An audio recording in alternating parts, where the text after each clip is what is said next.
Welcome to everyone to Color Commentary. We are your popper commentators, Michael Pechek and Adrian Guarzales. How's it going, Adrian?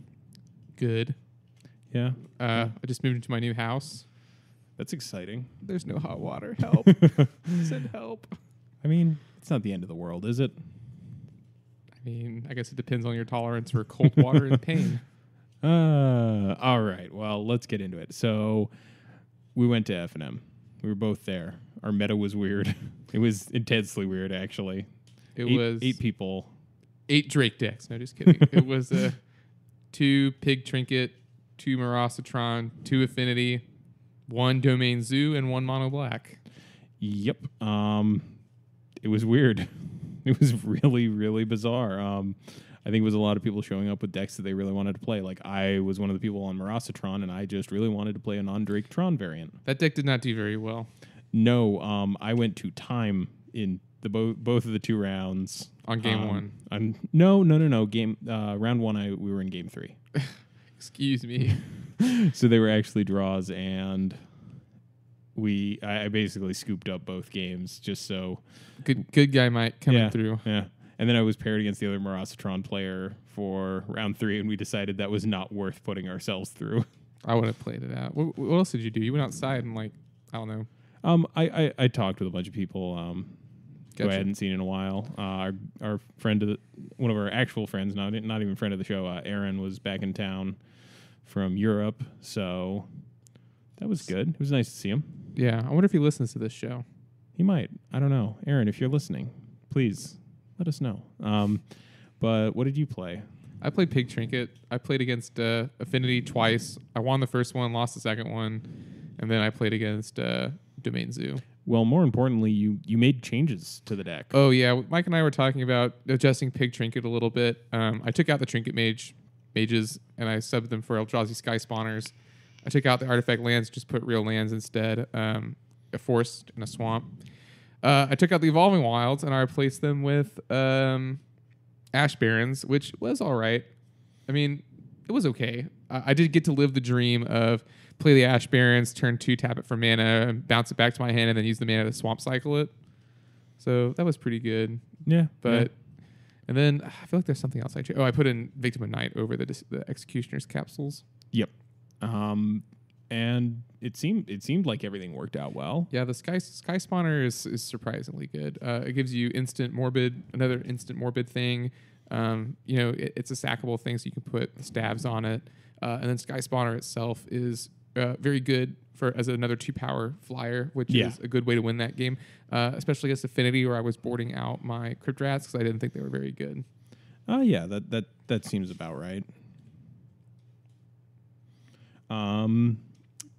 I played Morosatron. It's a very slow deck, and multiple games I just couldn't dig to a win con. I'd managed to stabilize pretty well and wasn't worried about actually losing. I just couldn't win either. Yeah. But good times. Also my first time picking up the deck, so maybe that was one of the ones where I should have at least gotten some reps in with the deck beforehand, but I just was like, nah, it's Tron. How hard can it be? I do like the fact that it's a Tron deck that doesn't blow a ton of slots on finding Tron. Right. It just kind of draws a ton of cards, and then you're going to hit Tron eventually. You also get to play a bunch of basics, so you don't have to play stars and spheres, and you do run Prof Prisms, but I don't know. I really enjoyed it. It's a good deck. Thoroughly enjoyed it. Needs a better win con though. What is your win con? Rolling Thunder? Rolling Thunder, sometimes just Mull Drifters and Seagate Oracles. I was a little surprised to not see Archaeomancer anywhere in your list. It's not. I have 2 Mnemonic Walls. Oh, okay. Okay, never mind. You're right. That's probably better. The jump from 4 to 5 is less important than the 2 blue in the mana cost. Okay. Yeah, you do. I do remember that now. So that's fine. Yeah. 5-drop slot's a little crowded between that and the Mull Drifters, but I really like it. Well, if you had 8 mana, if you had 6 mana, you could evoke the Mull Drifter. And then with the trigger on the stack, you could flicker the wall on the Mull Drifter, draw 4 cards, get back your Ghostly Flicker. You could do that. Actually, also Mnemonic Wall and Pulse of Marasa can create a loop if the wall keeps dying. Because you pulse back the wall, then you play the wall, get back Pulse. Mm-hmm. So you got this nice little loop. it's the kind of thing that appeals directly to me and my sensibilities of grindy graveyard decks. But yeah, it was a good time. I'm not going to be able to play next week because I'm going to be back home for Thanksgiving with my family and all that good stuff. You're staying here. You're taking care of my dog. I am, and then I will be at F&M doing you proud, hopefully. Yeah. We will be back next week, though, just so people don't worry about it ahead of time. I am going to be back before our normal recording time on next Sunday. All right. Deck tech for the week. Going into a completely different example of these two grinded control decks, today we're doing red deck wins. yeah. We're doing red deck wins, which is, it has a lot of overlap with goblins, but it kind of gets rid of tribal synergy in favor of Haste, and a lot of it. It's basically a burn deck that uses creatures. This is, a much more traditional like Sly style deck. I think the reason it's not that popular is because mono green just does a much better job at what this deck wants to do.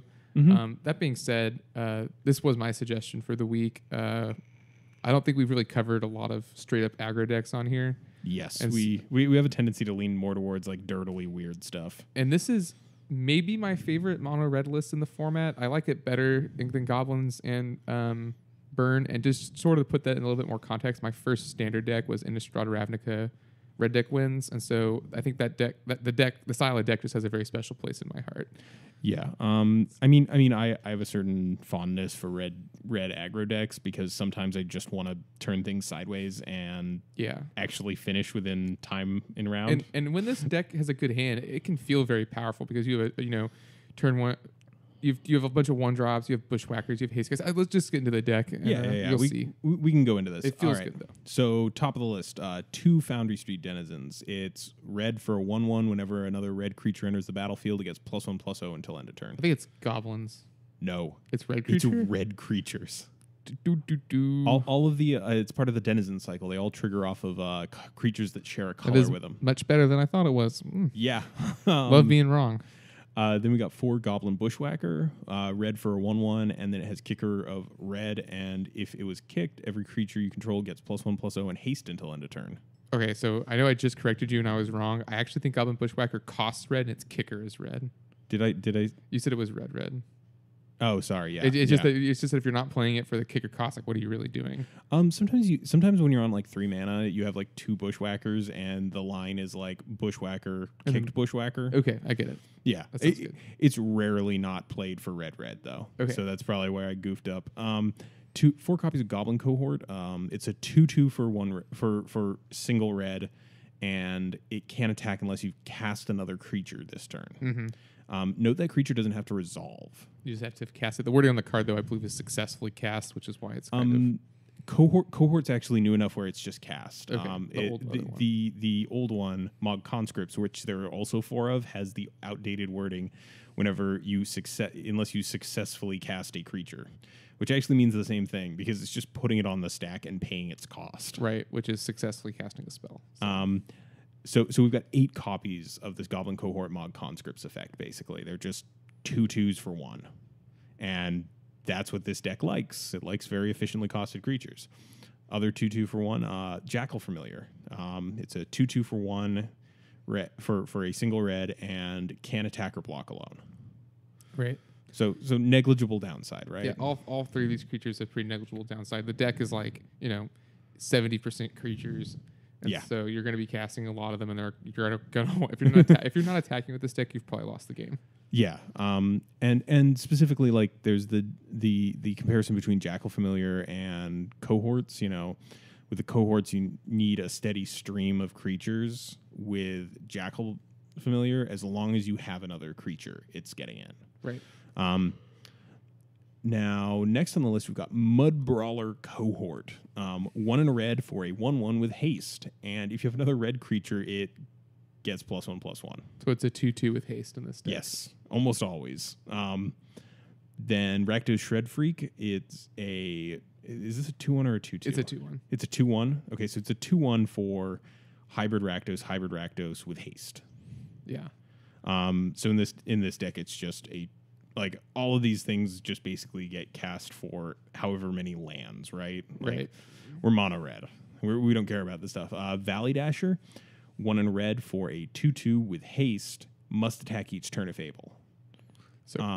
So we're talking a pretty negligible downside in this deck because you're probably attacking all the time anyway. Yeah, so these are all, it's just a bunch of little guys that attack with haste. You can kick them with Bushwhacker, and there are a few other payoff cards that I'm sure Mike will get to. Well, we've got a spicy one up next. Inner Flame Acolyte. That's the one I'm thinking of, yeah. Inner Flame Acolyte is 1 and 2 red for a 2/2, and it has Evoke for red. When it enters the battlefield, a target creature gets +2/+0 in haste.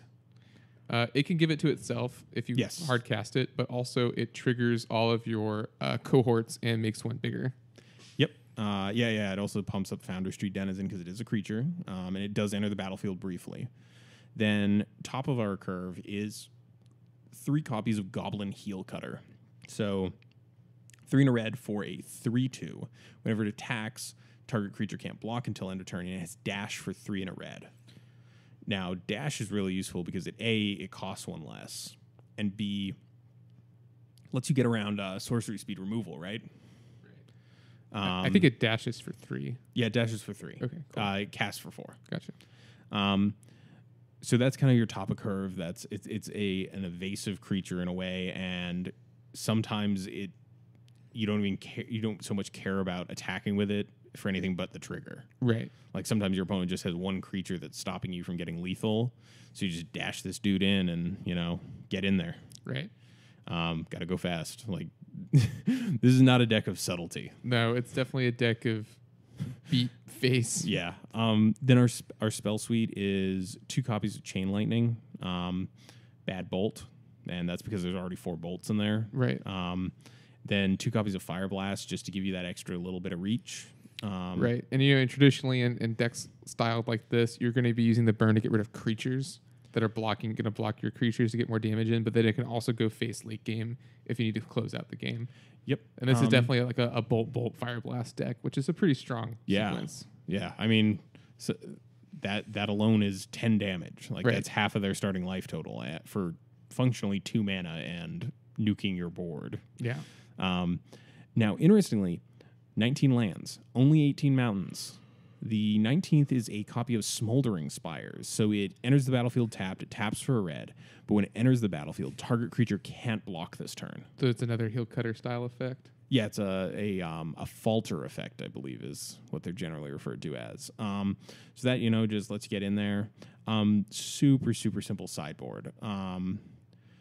Nothing really complex here. 3 Electrickery, 3 Flame Slash, 4 Pyroblast, 4 Smash to Smithereens, and a copy of Stone Rain. I've actually seen some of these lists that have copies of Forge Devil in the sideboard. What does Forge Devil do again? I always get this one. It one. enters the battlefield and it does a damage to something else and then 1 to you, right? Yeah, okay. Yeah. It's a 1-use Combage Witches kind of. I think I've seen that. I always get that one confused with Torch Fiend. The one that blows up artifacts. Yeah. I don't know why. I think they've got similar art, right? They're both little devils. Yeah. And they're both like 1 or 2 drops. And but so what's the big draw for this deck? It's fast and it is brutal. And it is it's a red deck. It's like if you like, quickly doing a lot of damage but then losing to the inevitable life gain and pauper, then this is a good deck. Another thing was the fact that when Drake was in the meta, this did pretty well, right? Like this kept showing up in league results, right? Right, and I think it's because they were able to combine the pressure with the board presence. Burn can't ever develop a board presence really, and so I think that might be why it didn't do so well.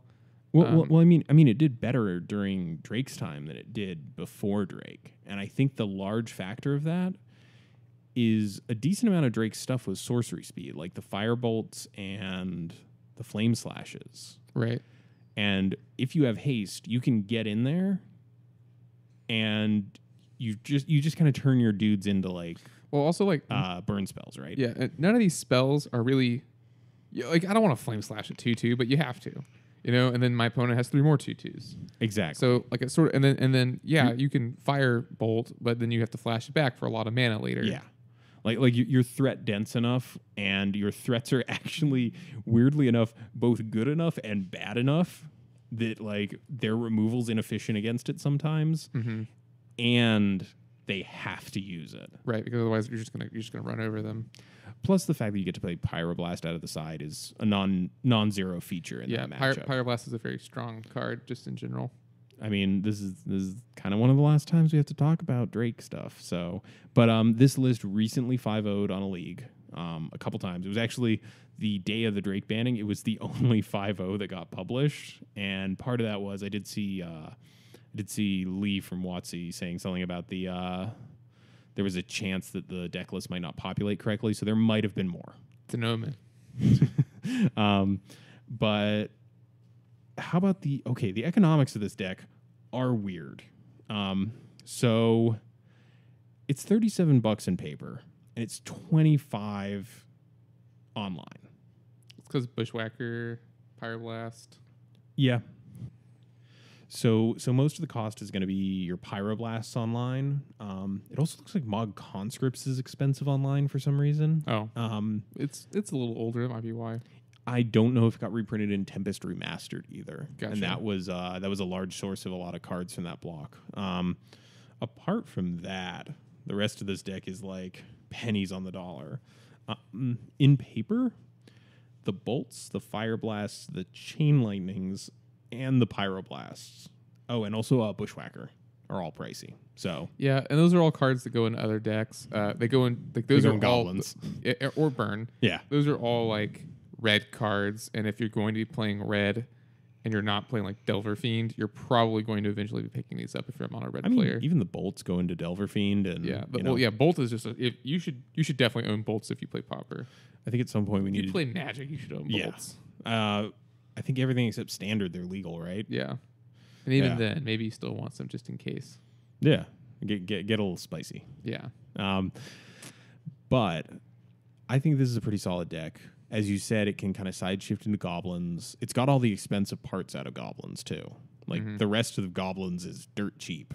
And you can get a little into burn with the bolts, the chain lightnings, and the fire blasts. Is there anything else in burn that's dreadfully expensive? Flame Rift on Moto, but that's why most decks don't play it. But yeah, I think this is a solid buy if you like fast aggressive decks. This definitely is an option. If you're a red mage, yeah.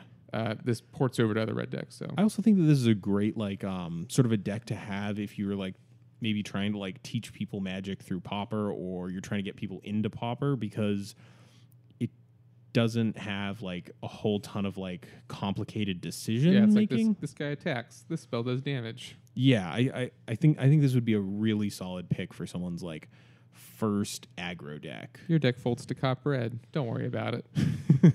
I mean, if Copperhead starts showing up, then you just toss Flaring Pains in the sideboard, right? Yeah. Like if you're worried about that.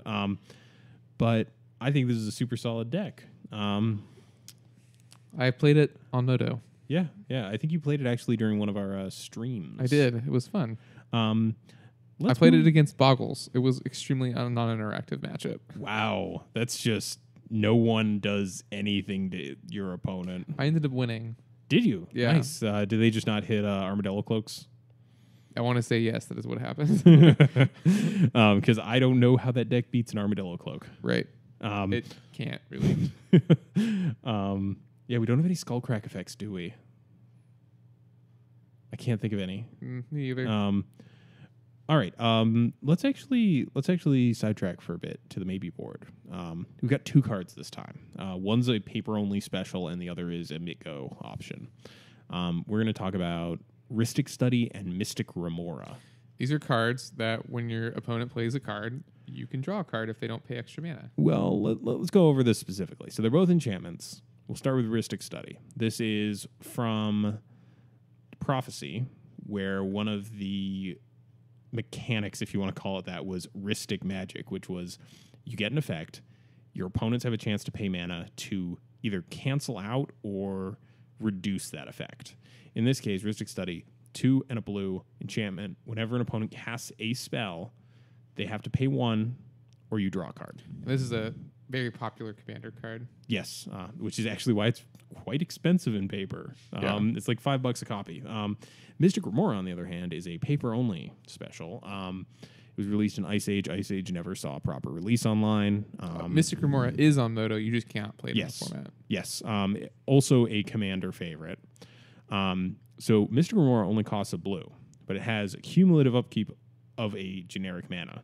Now, for those of you who don't know cumulative upkeep, every turn you put an age counter on the permanent, and then you pay its cumulative upkeep for each age counter on it, or you sacrifice it. So the first turn, when you play this out, you pay your 1 blue. The next turn, you got to pay a generic. The next turn, you got to pay 2 generic, 3, 4, and it scales. Mystic Remora says, whenever an opponent casts an instant or sorcery, they can pay 4 if they don't draw a card. So okay. So they're kind of different in that way, because Mystic Remora does stone nothing against some decks, Right. like the deck we just talked about. Like it could do some stuff. It could do some stuff, but that deck runs 8 instants and sorceries, Right, and the rest are creatures. Now I've seen Rhystic Study actually play it in paper. There's a Rhystic Tron deck. No, it wasn't even that. It was just in a mono blue deck. Oh, yeah. And what it basically turned into was my opponent, I either had to play a turn behind, or my opponent drew extra cards. But there is a Rhystic Tron deck, right? There is a Rhystic Tron deck. Okay. That uses Rhystic Circle, which is a colored specific circle protection, but your opponent can pay 1 to negate the effect. Oh, okay. So it just taxes your mana basically. The Rhystic Study. Yeah. And I remember that when that deck showed up, I was actually on a huge Goblins kick, and I just didn't pay for it because I was like, Goblins' game plan is to cast like 3 or 4 things a turn, right? Mm-hmm. So it's just like, whatever, draw cards, go for it. I need to play my game. And I think that's my issue with these cards is... Did you win? Yes, in 3, I think. But like, if I just had a quick start, even the Rhystic Study didn't matter because my opponent was drawing more cards, but I was still bashing in. Right. And when you're trading like your 1 mana goblins for their 2 mana counter spells, works out pretty well. Feels good, man. But I definitely think like they're interesting effects, but I think Rhystic Study has the same issue with any Punisher mechanic. Your opponent always gets the choice that they want more. Right, exactly. And that's true of basically any cards in Magic that lets your opponent choose. Having your opponent choose is generally not good. Yeah, unless both options are bad. And in this case, some decks don't care about you drawing cards. Right, and then some decks can afford to pay every single time. Exactly. Like, this is just one of those effects where, interestingly enough, I think Mystic Remora as a sideboard card does have a place, perhaps against, like, Teachings. You can play it against Burn. You can play it against Burn, yeah. Oh, yeah, actually, yeah, wow. Oh, yeah. That seems much better. So the problem with it against Burn, though, is of course it does nothing to actually stop the burn. So it might be the same problem that that card had with Goblins, Rhystic Study had with Goblins, and that they could probably ignore the Remora, especially since the Remora taxes your mana every turn. Yes, that's the big difference. Do you want it on turn 1? Do you want it on turn 3? Or how long do you want to keep it around? Because Study has no upkeep cost, so you're just kind of like sitting there and saying like, I'll probably maybe draw a card this turn, right, and living with that. I think again, the issue is like Mystic Remora basically reads draw a card whenever your opponent plays an instant or sorcery. Yeah, like 4 mana is a lot. Unless you're super late game, no one is paying that for generic. And it also has the issue of the cumulative upkeep. LSV has a video out there of a vintage Remora deck, which is really good, and you can see sort of how powerful that card is there. Vintage being, primarily instant sorcery format. So yeah, and just take that with a grain of salt, but seeing the card in action, it is pretty powerful. And also just the fact that, in Vintage you have Moxen, so that cumulative upkeep feels a little bit less bad. Right. I'm sure it doesn't feel great to, draw a card off your opponent's Ancestral, but, at least you're keeping some level of parity.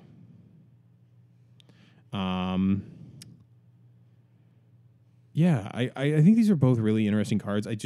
Every time I see them, I'm always like, is this actually good? Right. Oh, sorry, I just checked. Mystic Remora is actually non-creature, so it's a little bit better than we were thinking it was. Oh, okay. So in, that's a lot better in Vintage. yeah, in Vintage that is most spells because the creatures you're running are like a fairly small amount of most decks. I know there's the Eldrazi deck now. Well, actually, non-creature is suddenly, it's way better. Then it's like, I play Mystic Remora, I play Springleaf Drum, I'll draw a card. Yeah. But still, cards in the early game are not always that important, and I feel like the control deck's worst matchups are the super low to the ground aggro decks, and this doesn't matter in those matchups. Right. Like, stone doesn't matter. Right. And I don't know. Yeah, it just feels like there are better sideboard options for almost anything, which is the problem with the card, right? That's why they're in the maybe board and why we're not seeing them in winning tournament, in like 5-0 tournament deck lists. Ah, yes, the maybe board where so a deck where these might be good, or I would imagine are decks where they main board them. Mystic Remora might be an interesting main board choice. You could conceivably play it in a deck like Tron, maybe. Oh, where you can keep the mana up. Yeah, and then not play it till you already have Tron assembled, or play it like turn 2 or 3. There are a lot of non-creature cards in the format. Instant or sorcery is a lot more narrow, but non-creature I think is probably doable. Yeah. And a 4 mana is just so much. Like that basically makes it so that every 1 mana spell is a 5 mana spell if you don't want them to draw the card. Like that's a lot of mana. I think that's the interesting thing, and that's why I put both of these cards in here, is because they are very different despite looking very similar on the face. Because if you're paying for Mystic Remora, if your opponent's paying for Mystic Remora, something has gone terribly wrong. Like if your opponent has 4 mana, they can casually tack on to a non-creature spell to make you not draw a card. Things are probably not going your way. Right, and Mystic Remora you might be able to play it in some sort of Aromancer style deck, or maybe you play it turn 1 or 2. You don't really care about the cumulative upkeep, and then turn 3 you can get it back with your Aromancer. Okay, I'm kind of liking that. And then replay it later in the game. Yeah, I kind of actually dig that, because that way you don't have to worry so much about the worst part of the card, which is the upkeep. Yeah, you can just use it and then lose it and then use it again. Yeah, I do think that they're very interesting, but not good.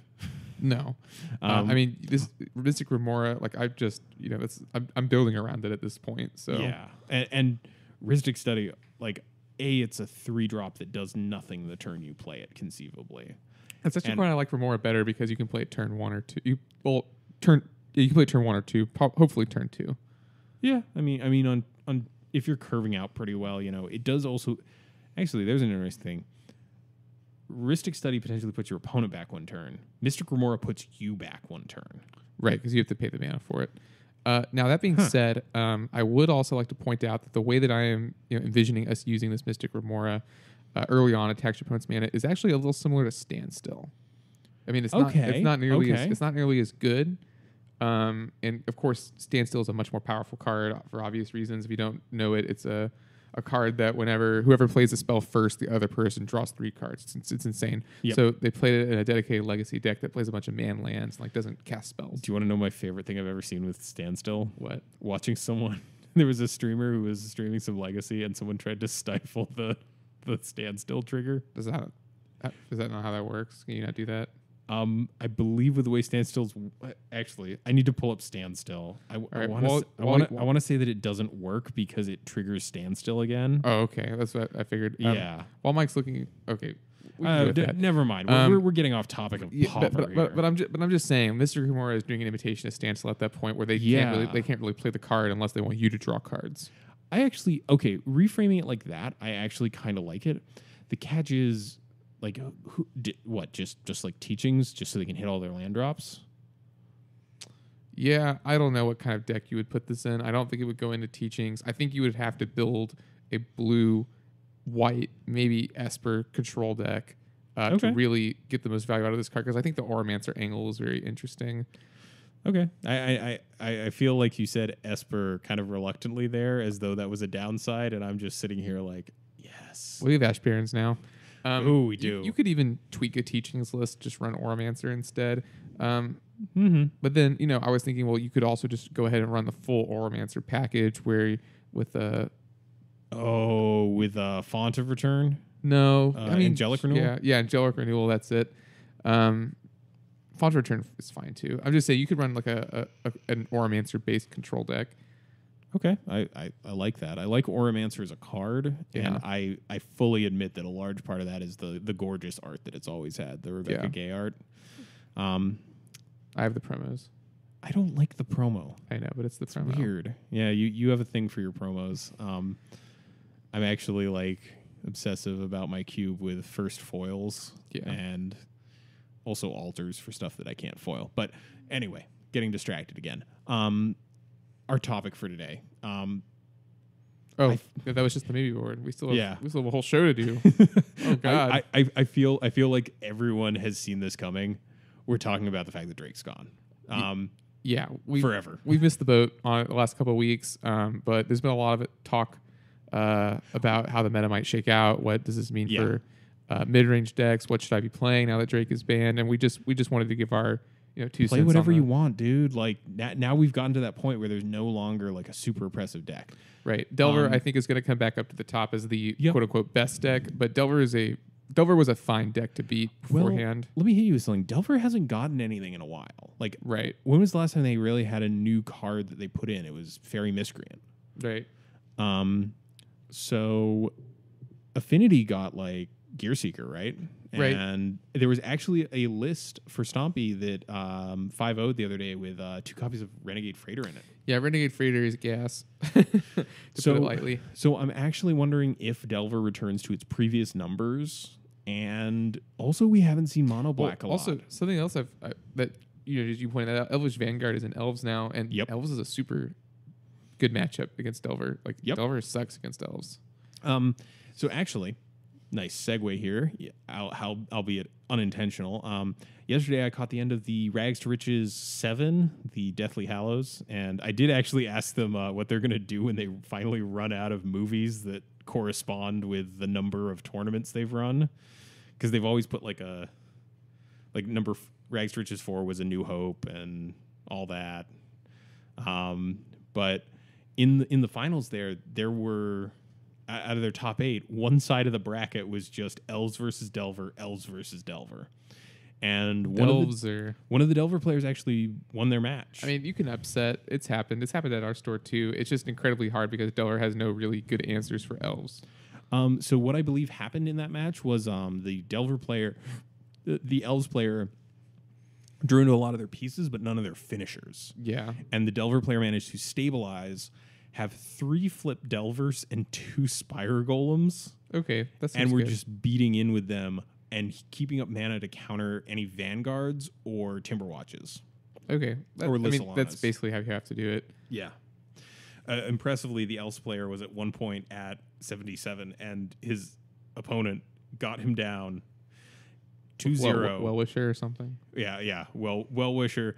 And the Delver player actually managed to beat in for 77 damage and finished with 3 cards in library. Yeah, Well-Wisher is a heck of a card because Well-Wisher is a card that does not win your opponent the game. But if your opponent resolves Well-Wisher and you can't deal with it, you're probably not winning the game either.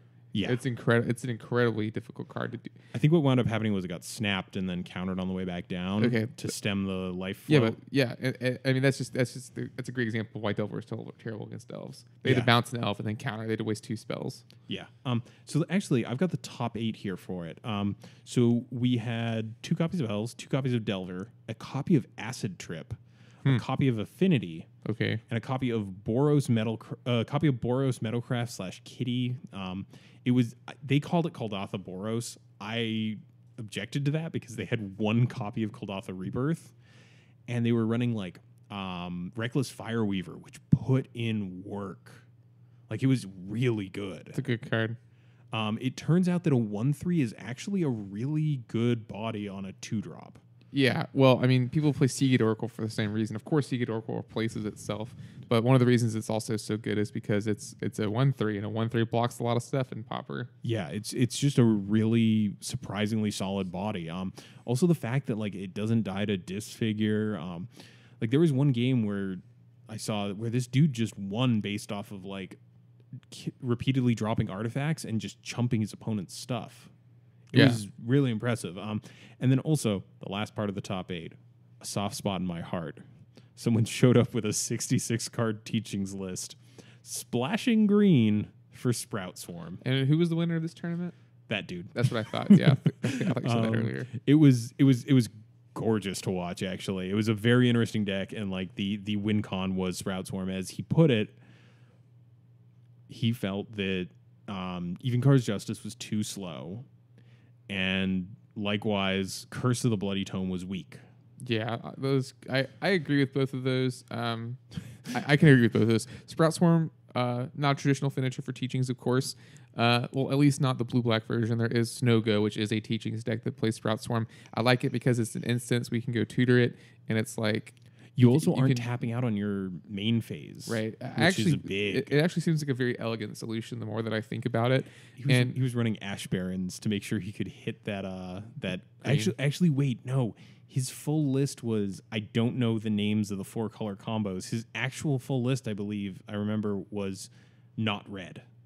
Because he had a Plains and a Cop, I want to say green or red, in his sideboard. Okay, that's reasonable because it can defend you against 2 of the most popular decks, which are Stompy and Burn. Burn. Although Burn did not show up at this tournament, apparently. Apparently no one did.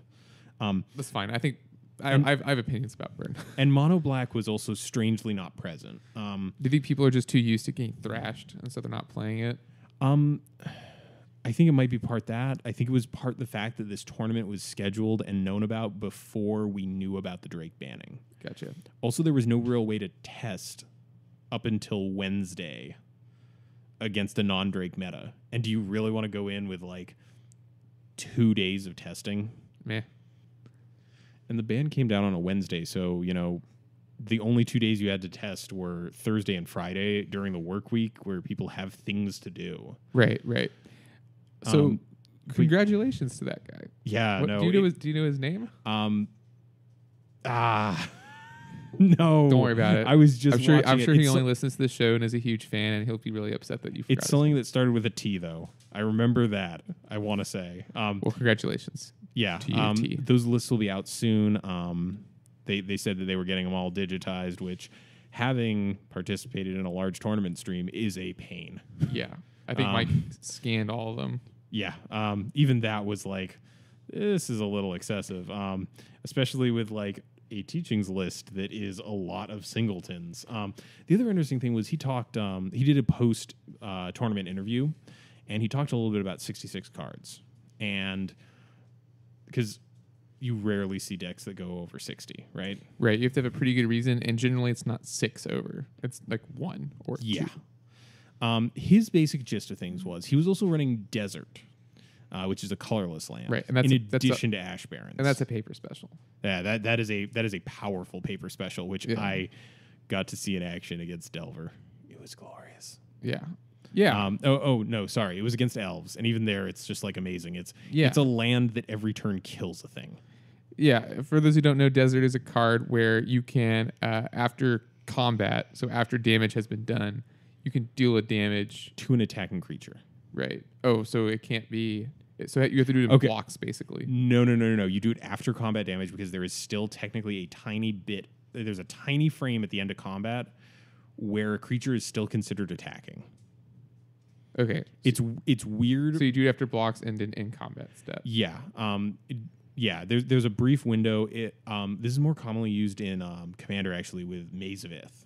Because there's a very tiny window where you can give your creature vigilance with Maze of Ith after it's dealt damage, but while it's still attacking. Oh, that's interesting. Yeah, it's really weird, but it sure is. I didn't know that you could use Maze of Ith that way. That is really interesting. There's some other card that does a similar effect that I also have heard is used in EDH for that very reason. But so basically, you have to get hit, but it's just going to chew up a 1/1 every turn. Right.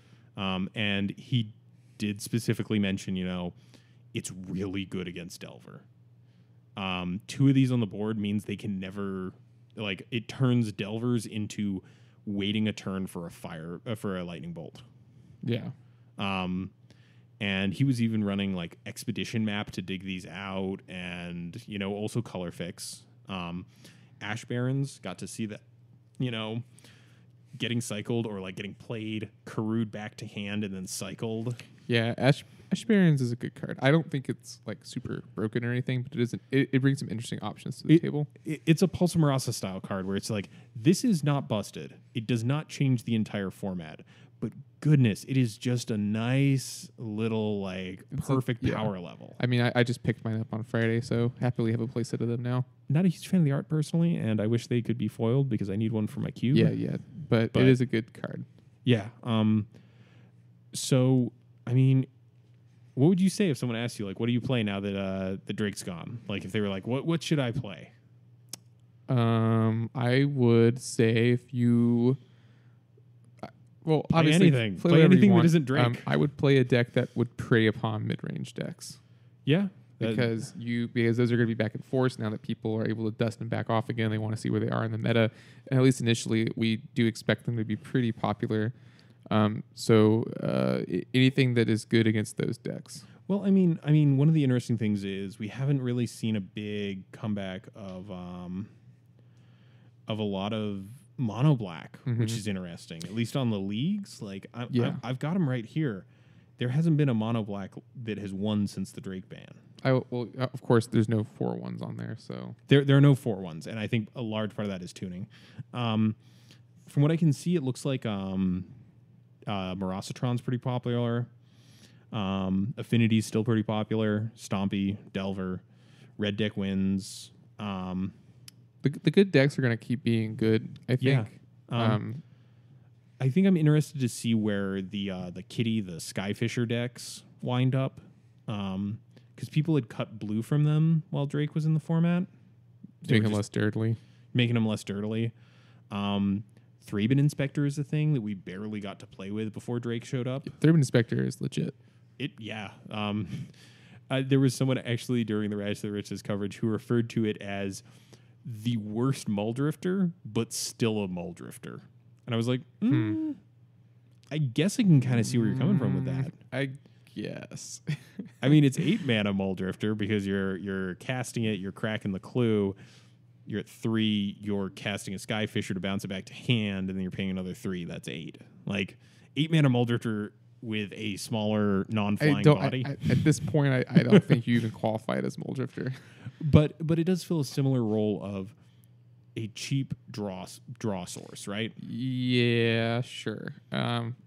Muldrifter, however, is a 2/2 flyer. Yeah. The body's obviously a lot worse, but this I still think it's a good card. Yeah, no, I think it's a good card. I just think that's a bit of a false equivalency. But yeah, it's a very good card.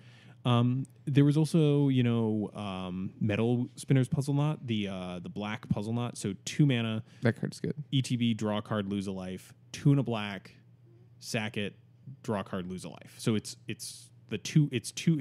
half a Sign in Blood. A lot of the kitty decks prior to Drake were playing Prof Prisms. And Ichor Wellspring, right? And Ichor Wellspring. If you're playing Prof Prism, I think this might just be better than Ichor Wellspring sometimes. Well, the thing about Ichor Wellspring is that you can sacrifice it to Kuldotha Rebirth. And I'm going to hit you with the fact that I think Kuldotha Rebirth is not the best deck in that card. Best card in that deck. I agree with you, and I think the deck would be a lot better if they cut Kuldotha Rebirth. I'm just saying, like, if you're cutting Kuldotha Rebirth, then don't play Ichor Wellspring. Metal Spinner's Puzzle Knot is better because it lets you sack it to itself. Yeah. It gives you the option of, I don't have to wait for something to either rebuy this. Yeah. Like, because the cheapest rebuy loop for that is you're investing 4 more mana. Right. It's Skyfisher. In the case of this, if you want to draw another card with it, you're just paying 3. And if you got the Prof Prisms in there anyway, the black splash isn't going to be that hard. Besides, there were some decks that were running Mortuary Mire with no black cards, so I forgot about that. I actually think that Mardu Skyfisher could be a thing. Well, it was a thing for a while. People were running Bleak Coven. Yep. Which is a hell of a payload. But now you have an option for a self-sacking Wellspring. I really like that. Yeah, it's a good card. You also get to run the train. Yeah, I mean, as we've discussed previously, that card just makes decks better. It's just a card. I would very much like to see the Renegade Freighter show up in these kind of mid-range Dirtle lists. Yeah, it's a great way to close out games. And yeah, actually in the kitty list, it's actually really good because it's an artifact. And how many 2-1s are they running, or 2Xs? Right, I can see it. That actually seems pretty good, honestly. Counts towards your Metalcraft, all that good stuff. Now, surprisingly good with Clodoth Rebirth, because the goblins can create the train. True. So, gotta toss that little nugget out there. Just live the dream. Have 2 freighters in play. Goblins jump out of one train, destroying it. Get in another train, drive it towards the enemy. Yeah, I mean, I think that if you are Clodoth Rebirthing a train, you're in bad shape. But yeah, you could do it. Yeah. But I'm just saying that, like, because the problem is like the goblins are good early because they draw you a card and then you have 3/1/1s. But then like later, it's like, what are they doing? Or 3/1/1s. So then they can create the train. Yeah, it does actually make that card better. I think it's going to take a while for the meta to shake out and figure out what the best rendition of a Skyfisher list is. Yeah. But once they do, I think it's got some new tools that actually make me like it a little bit more. And I think once it streamlines away from like just dirtling and dropping and picking up rocks, I'm going to feel much better about it. Yeah. So what other decks have gotten boosts? I mean, Affinity obviously got Gear Seeker, which is a hell of a finisher.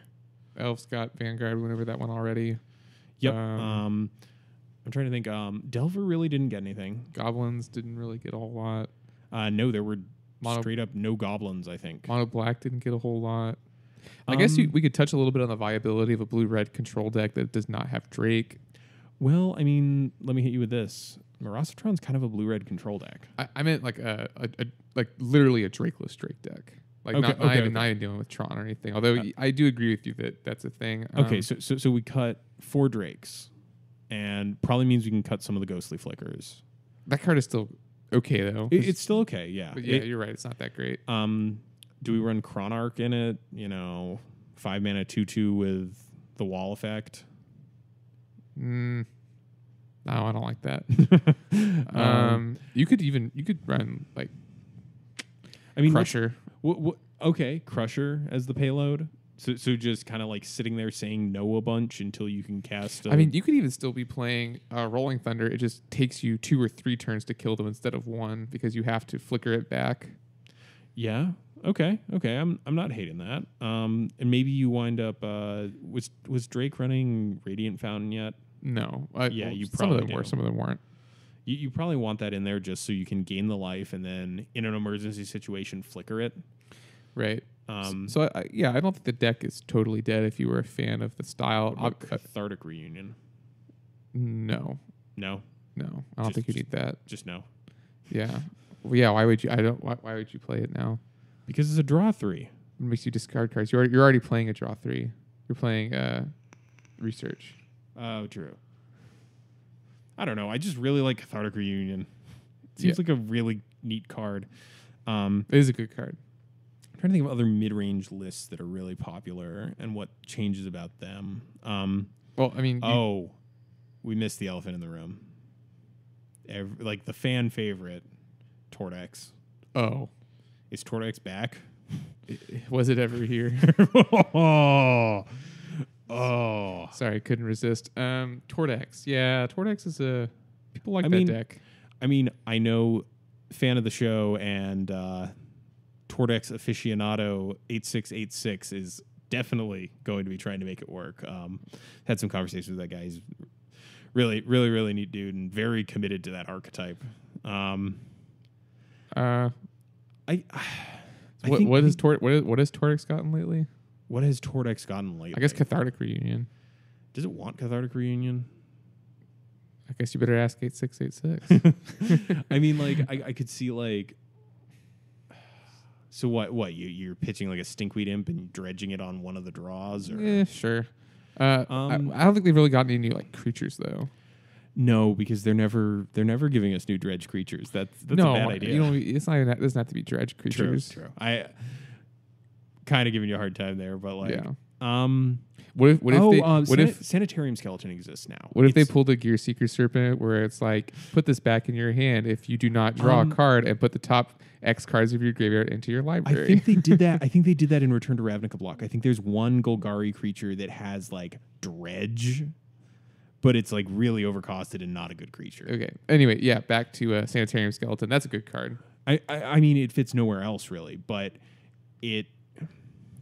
one of the issues with Tortured Existence sometimes when I've run into it is they run out of cards. Like Dredge 5 is great in the early game, but if you're having to like loop something back for 5 cards out of your library, that library starts getting thin very quickly.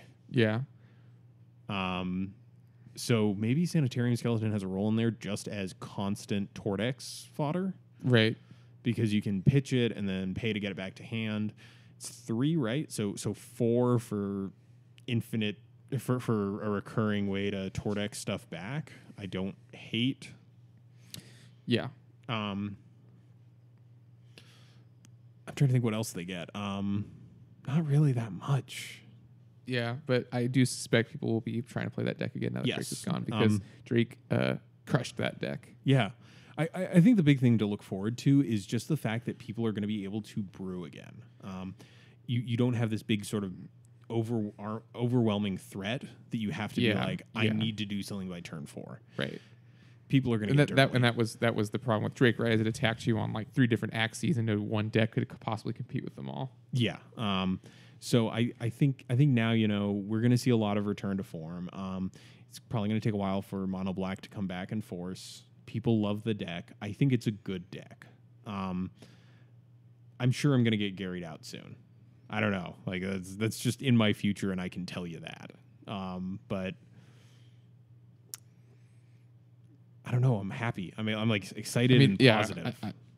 People are happy that Drake is banned. It was kind of stifling. Everything. Yeah. Yeah. There's not a lot of creativity, and I've definitely seen a bunch of people who are just like celebrating the fact that they get to try new things. Well, I think a big thing that Drake stifled was people's will to play, which is what made it so bad, right? Well, like people weren't playing the format because they were so tired of having to run into Drake, which would just trounce them. Yeah, or playing a deck that beat Drake that they really didn't care for, because Right. I feel like a lot of people in this format have like passion decks. Yeah, where they're Pauper's a niche format. Pauper is what's the term I'm looking for? Pauper's not mainstream. The people who play Pauper play it because they love the format and they like playing weird things, and that attracts a certain type of individual is what I'm saying. Yeah. And those are not the same people who want to see a deck dominate 25% of a metagame. No one I think actually wants to see 25% of the metagame. Yeah, but I just mean deck. like there are some people with like modern players, for instance, sort of have to roll with it because modern is a quote unquote competitive format. They want to go to the GP. They have to deal with the reality that this deck exists. Yeah, Pauper is different. People want to play Pauper and have fun. I'm not saying people don't play Modern to not to have fun. I'm just saying like there's a different sort of expectations I think that people have for Pauper than they do for other formats. Yeah, and you definitely have people who like just hone into that one corner of things they like doing. Like I will always be playing like a majority of like grindy graveyard decks, right? Like every time I see something where it's like Grim Harvest or like Pulse of Marasa, I'm like, all right, tell me more. Where does this go? And like you've played, I would ask you how many hours of Affinity, but I don't know if you have any idea. Probably more than you want to admit. 200,000. but people get really passionate about decks in this format, and having something where it's just like, all right, if your deck is on this following list, you might as well not play it until this card gets banned. Right. That a lot of people weren't playing. Like I know even Jake Stiles from MTG Goldfish kind of put his Pauper series on hold towards the end because he was just like, I don't want to play against Drake. It's not fun. Yeah. So I think it's good for everyone. So that's our post-mortem here. Yeah. Drakey, we hardly knew you. All right. And now welcome the new boss, same as the old boss. It's Delver. Yeah, but at least the devil you know. Yeah, I mean, there's something to be said for that. So and yeah, Also, rest in peace, Drake. Yeah. We will never see you again. I guess I have a whole other tangent about how Delver and Drake is a false equivalency, but I'll save that for another episode. Yeah, we've got plenty more episodes in us. All right. Well, I think that's. I think I'm about done talking to you today, Mike. All right, then. Take us out since you're sick of me. Yep. Thanks for joining us today. Check below this video or in the description of this podcast for details of where to find us. We'd like to remind you that if you are listening to this on a platform with reviews, they're always appreciated as they boost our visibility. If you have a deck list or idea for a topic, feel free to contact us via our website or by emailing us directly at colorcommentary@gmail.com. Special thanks to Pat's Games and L. Till next time, this is Adrian and Mike signing off for Color Commentary.